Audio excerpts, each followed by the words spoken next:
Hi everyone, आप सभी का स्वागत है एक बार फिर से झारविक क्लासेस पे। आज हम लोग इस वीडियो में कक्षा 10 का अध्याय 2 अम्ल, क्षार और लवण के बारे में कंप्लीट कवर करने वाले हैं। अगर तुमने यह वीडियो शुरू से अंत तक देख लिया तो इस चैप्टर से आने वाला हर क्वेश्चन तुम कर पाओगे। तो चलो स्टार्ट करते हैं। तो शुरुआत करते हैं। अम्ल अम्ल स्वाद में खट्टे होते हैं और ये नीले लिटमस को लाल में बदल देते हैं। यानी कि जब हम लोग अम्ल में नीला लिटमस डालते हैं तो वो लाल कलर में बदल जाता है। तीसरा पॉइंट, जलीय विलयन में H+ आयन देता है। यानी कि जब हम लोग अम्ल को जल के साथ घुलते हैं तो वो H+ आयन देता है। उदाहरण जैसे कि HCl, H2SO4, sulphuric acid, CH3COH, citric अम्ल जो नींबू और संतरे में होते हैं। और अम्ल भी दो प्रकार के होते हैं, एक है सांद्र अम्ल, दूसरा है तनु अम्ल। सांद्र अम्ल जिसमें अम्ल अधिक मात्रा में और जल अल्प मात्रा में होता है। इसके जस्ट अपोजिट उल्टा तनु अम्ल जिसमें अम्ल अल्प मात्रा में और जल अधिक मात्रा में होता है। अब नेक्स्ट टॉपिक पे चलते हैं। नेक्स्ट टॉपिक है क्षारक। क्षारक स्वाद में कड़वे होते हैं और ये लाल लिटमस को नीला में बदल देता है। यानी कि जब हम लोग क्षारक में लाल लिटमस डालते हैं तो उसका कलर नीले में बदल जाता है।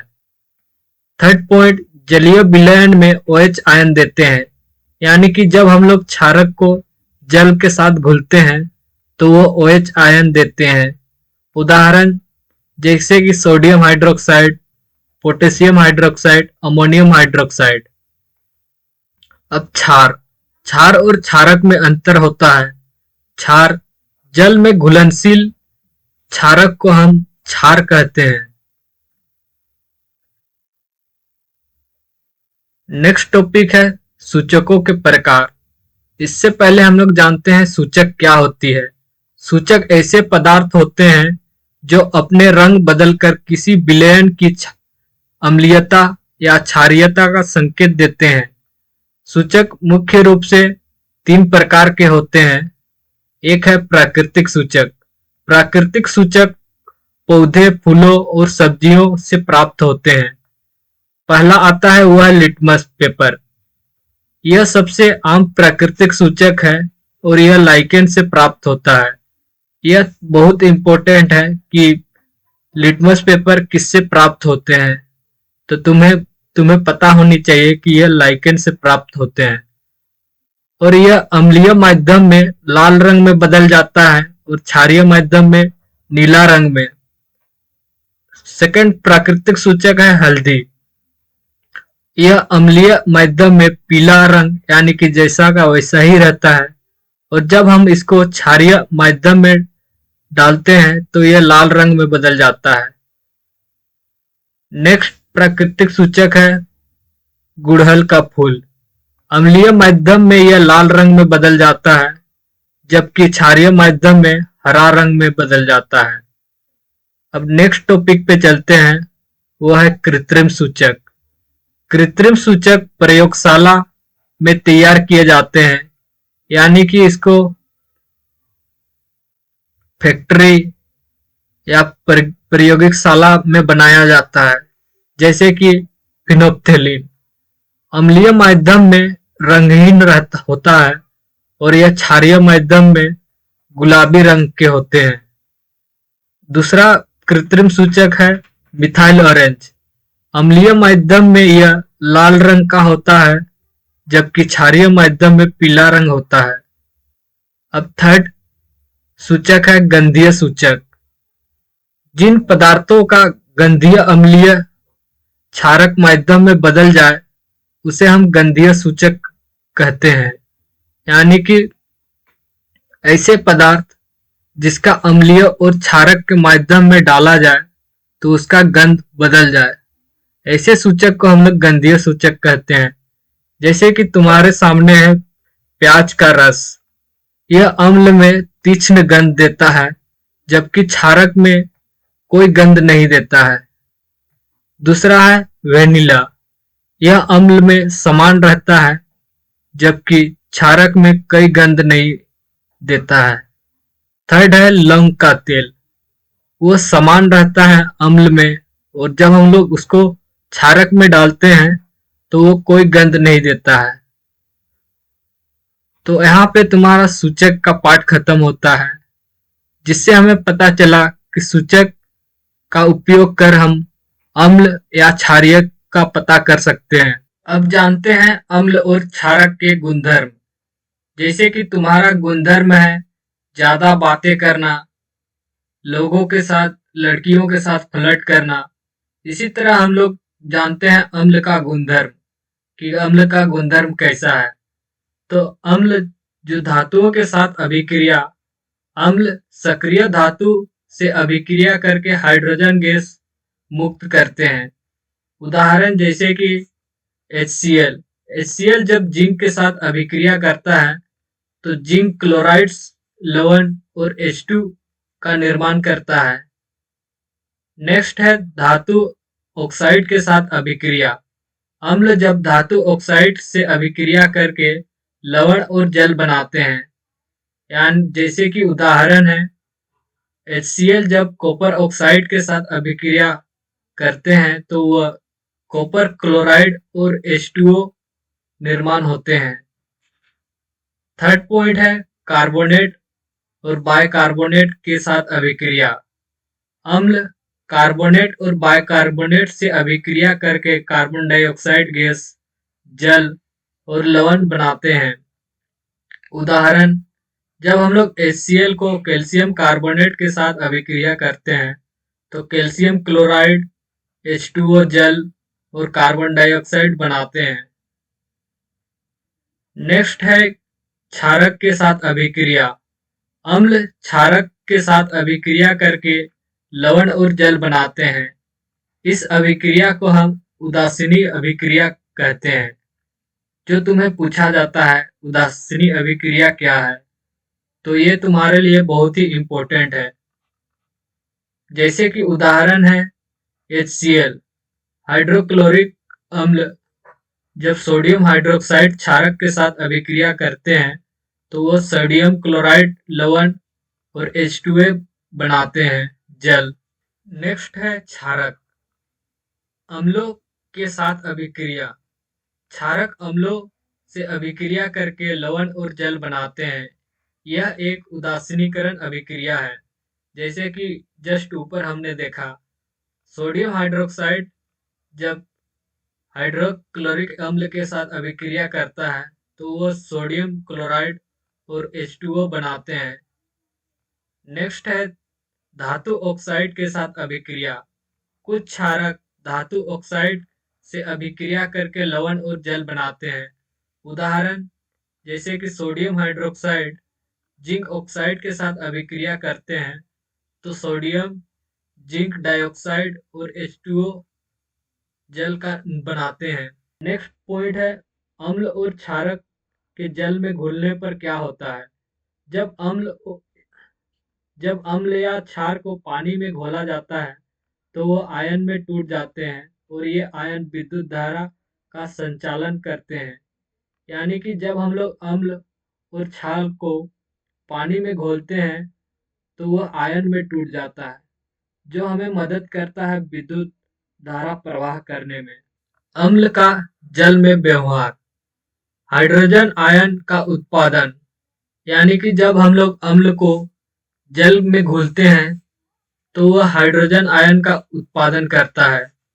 यानी कि जब अम्ल पानी में घोला जाता है तो यह हाइड्रोजन आयन का उत्पादन करता है। हाइड्रोनियम आयन का निर्माण। हाइड्रोजन आयन के अणुओं के साथ संयुक्त होकर हाइड्रोनियम आयन H3O+ बनाता है। यानी कि जब हाइड्रोजन आयन पानी के साथ फिर से मिल जाता है तो हाइड्रोनियम आयन का निर्माण करते हैं। जैसे कि तुम देख सकते हो HCl जब वाटर के साथ अभिक्रिया करता है H2O के साथ तो H3O+ हाइड्रोनियम आयन का निर्माण करता है, साथ ही Cl- बनाते हैं। क्षारक का जल में व्यवहार। हाइड्रोक्साइड आयन का उत्पादन। जब हम लोग क्षार को पानी में घोला जाता है तो यह हाइड्रोक्साइड OH माइनस आयन उत्पादन करते हैं। उदाहरण जैसे कि हम लोग सोडियम हाइड्रोक्साइड को जल में घोलते हैं तो वह Na प्लस और OH माइनस आयन देते हैं। हाँ, तो हमने ऊपर में देखा कि जब हम लोग अम्ल को हम लोग सक्रिय मेटल के साथ अभिक्रिया करते हैं तो वह हाइड्रोजन गैस उत्पन्न करता है। तो हम कैसे चेक करें कि वो हाइड्रोजन गैस है या कुछ और? तो तुम उसको इस तरह से परीक्षण कर सकते हो। जब हाइड्रोजन गैस से निहित प्रखनली के पास एक जलती मोमबत्ती को लाई जाती है तो पप ध्वनि उत्पन्न होता है, जैसे कि तुम इस चित्र में देख सकते हो। यहाँ पे जब HCl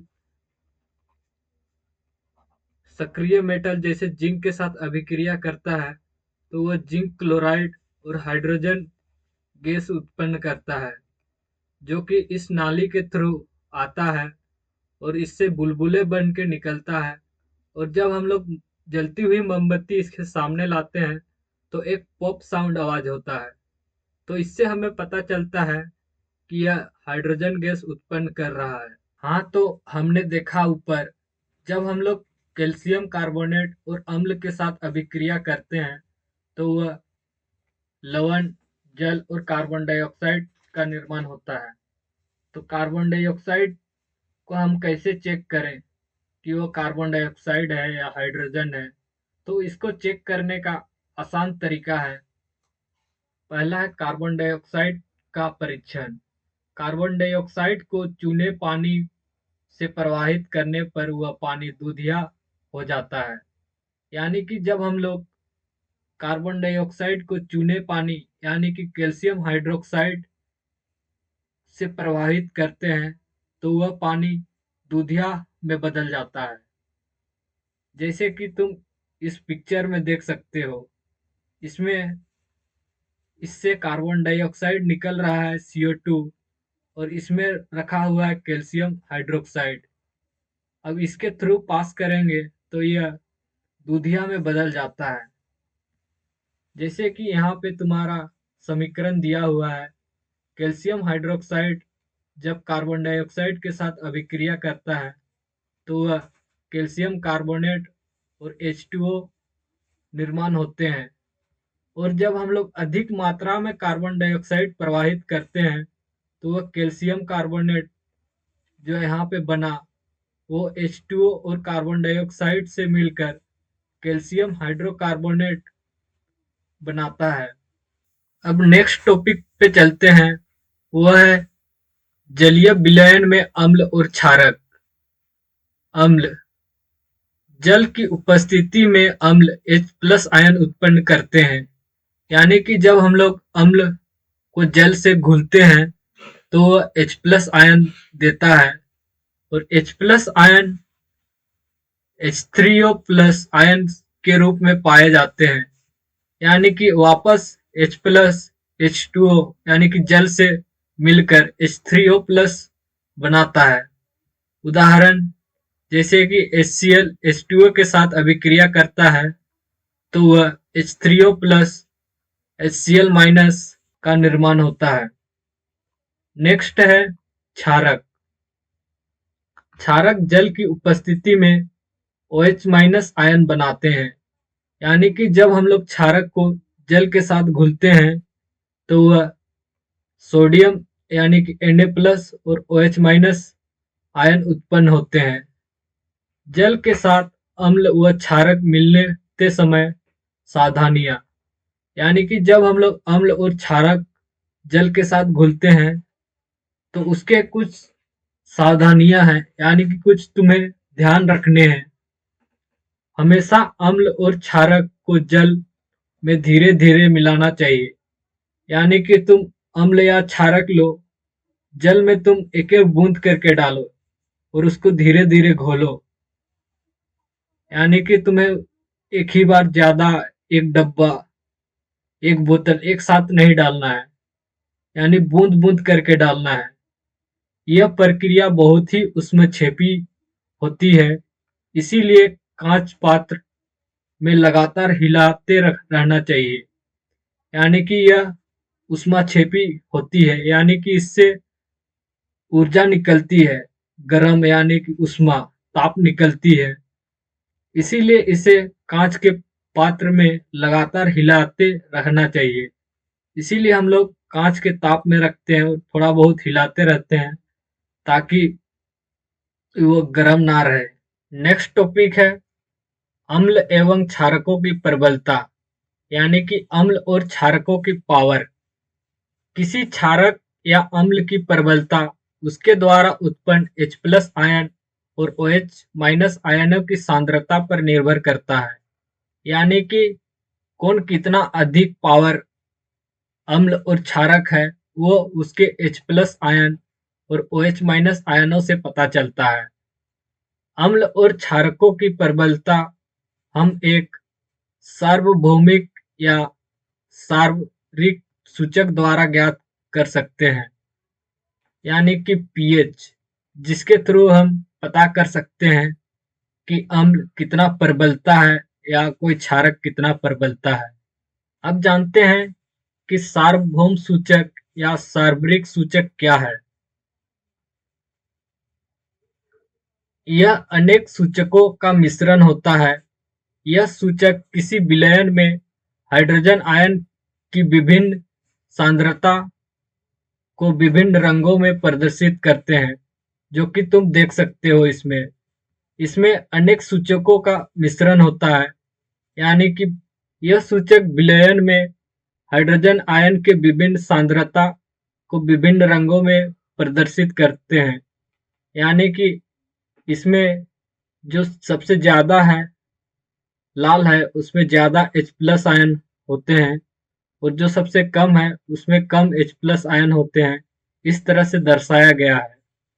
इसको हम लोग पीएच स्केल कहते हैं, जो कि तुम देख सकते हो इधर। जैसे कि जो सबसे ज्यादा लाल है 7 से नीचे, जिसको हम लोग अम्ल से दर्शाते हैं, और 7 से ऊपर जो कि क्षारक से, और ऊपर से 14 से कम इधर यानी कि लेफ्ट साइड अम्ल की शक्ति बढ़ते जाता है, यानी कि अम्ल का पावर, और लेफ्ट टू राइट OH का पावर बढ़ते जाता है, जो कि तुम इस फिगर में देख सकते हो। नेक्स्ट टॉपिक है दैनिक जीवन में पीएच का महत्व। तो हमारा शरीर में पीएच 7 से 7.8 के बीच कार्य करता है, यानी कि हम लोग का शरीर सामान्य रूप में 7 से 8 7.8 का पीएच रहता है। अगर इससे कम या ज्यादा हुई तो हमारे शरीर में कुछ न कुछ नुकसान हो रहा है। नेक्स्ट है वर्षा में जल का पीएच मान। जब 5.6 से कम हो जाता है तो अम्लीय वर्षा कहलाती है, यानी कि जब वर्षा होती है और उस वर्षा का जल का पीएच 5.6 से कम हो तो इसे हम अम्लीय वर्षा कहते हैं। और तीसरा पॉइंट है मुंह का मान पीएच 5 पॉइंट से कम होने पर दोनों क्षय प्रारंभ हो जाता है, यानी कि जब मुंह का पीएच कम हो जाता है तो दांत धीरे धीरे सड़ने लगता है। नेक्स्ट है अच्छी उपज के लिए पौधों का एक विशिष्ट पीएच की आवश्यकता होती है, यानी कि अच्छी खेती होने के लिए हमें एक अच्छा पीएच की आवश्यकता होती है। नेक्स्ट टॉपिक पे चलते हैं लवण। तो हमने अम्ल और क्षार के बारे में कवर कर चुके हैं। अब नेक्स्ट टॉपिक पे चलते हैं, वो है लवण। लवण अम्ल और क्षारक के अभिक्रिया से लवण और जल बनते हैं। जैसे कि तुम्हारे सामने उदाहरण है हाइड्रोक्लोरिक अम्ल। जब सोडियम हाइड्रोक्साइड क्षार के साथ अभिक्रिया करते हैं तो सोडियम क्लोराइड सोल्ट यानी लवण और जल बनाते हैं। लवण के रासायनिक का निर्माण, यानी कि लवण जो कि तुम देख सकते हो सोडियम हाइड्रोक्साइड, विरंजन चूर्ण, बेकिंग सोडा, धोने का सोडा, प्लास्टर ऑफ पेरिस। ये सारे बनते हैं अम्ल और क्षारक से अभिक्रिया कर। तो एक एक करके देखते हैं। पहला है सोडियम हाइड्रोक्साइड यानी कि NaOH। अब जानते हैं इसका निर्माण। सोडियम क्लोराइड को जलीय विलयन में विद्युत प्रवाहित करने पर यह प्रायोगिक होकर सोडियम हाइड्रोक्साइड उत्पन्न करता है। यानी कि जब हम लोग सोडियम क्लोराइड को जल में घुलते हैं और उससे विद्युत प्रवाहित करते हैं तो वह सोडियम हाइड्रोक्साइड और सोडियम क्लोराइड और हाइड्रोजन गैस उत्पन्न करता है, जो कि एनोड पर क्लोरीन गैस और कैथोड पर हाइड्रोजन गैस बनाता है। कैथोड के पास NaOH का विलयन बनता है और इसका उपयोग हम लोग Cl2 का उपयोग करते हैं ईंधन के लिए, और H का हम लोग उपयोग करते हैं जल की स्वच्छता PVC, और NaOH ग्रीस हटाने के लिए। दूसरा है साबुन और कागज बनाने के लिए भी हम लोग सोडियम हाइड्रोक्साइड का उपयोग करते हैं। नेक्स्ट है विरंजन चूर्ण, जिसका रासायनिक सूत्र होता है कैल्शियम ऑक्साइड क्लोराइड। अब जानते हैं कैल्शियम ऑक्साइड क्लोराइड किस तरह से बनते हैं। तो जब हम लोग शुष्क बुझे हुए चूने यानी कि कैल्शियम हाइड्रोक्साइड पर क्लोरीन की क्रिया से विरंजक चूर्ण का निर्माण होता है। यानी कि जब हम लोग कैल्शियम हाइड्रोक्साइड को क्लोरीन के साथ अभिक्रिया करते हैं तो कैल्शियम ऑक्सीक्लोराइड और H2O उत्पन्न होते हैं, जिसका उपयोग यानी कि विरंजन का उपयोग हम लोग वस्त्रों में सूती व लिनन के विरंजन के लिए उपयोग करते हैं। दूसरा है कागज की फैक्ट्री में लकड़ी में मज्जा के विरंजन के लिए उपयोग करते हैं। तीसरा है पानी के पीने में रोगाणु नाशक के रूप में किया जाता है। यानी कि इसका उपयोग हम लोग बरसात के दिनों में जब पानी गंदा हो जाता है वहां पे हम लोग विरंजक चूर्ण का इस्तेमाल कर रोगाणु यानी कि ऐसे जीवों को मारने में उपयोग करते हैं। नेक्स्ट है बेकिंग सोडा, जिसका रासायनिक सूत्र है सोडियम हाइड्रोजन कार्बोनेट। यह एक दुर्बल क्षारक है और इसका निर्माण इस तरह होता है। जब sodium chloride, carbon dioxide gas और H2O और अमोनिया आपस में अभिक्रिया करते हैं, इससे अमोनियम क्लोराइड और सोडियम हाइड्रोजन कार्बोनेट जो कि है बेकिंग सोडा उत्पन्न होते हैं। इसका उपयोग हम लोग खाना पकाते समय गर्म करने पर यानी कि सोडियम हाइड्रोजन कार्बोनेट को गर्म करते हैं तो यह सोडियम कार्बोनेट, H2O जल और कार्बन डाइऑक्साइड उत्पन्न करता है। बेकिंग सोडा का उपयोग बेकिंग पाउडर बनाने के लिए। दूसरा है एंटी एसिड का एक संघटक है, यानी कि जब हम लोग को चींटी काटता है तो हम लोग इसका उपयोग कर सकते हैं, जिससे जो जलन होता है वो खत्म हो जाएगा। तीसरा है अग्नि शासक में इस्तेमाल के लिए, यानी कि कहीं पे आग लग जाता है तो हम लोग सोडियम हाइड्रोजन कार्बोनेट का उपयोग कर उस आग को बुझा सकते हैं। नेक्स्ट है plaster of Paris, calcium sulphate H2O। जब जिप्सम को हम लोग 373 केल्विन पर गर्म करने पर यह जल की एक अणु त्याग कर कैल्शियम सल्फेट अर्ध हाइड्रेट बनाता है। इस सफेद चूर्ण को जल से मिलाने पर यह फिर से जिप्सम बनाता है। यानी कि जब हम लोग कैल्शियम सल्फेट को हम लोग कैल्शियम सल्फेट H2O 12H2O के साथ अभिक्रिया करते हैं तो वह कैल्शियम सल्फेट .2H2O निर्माण करता है।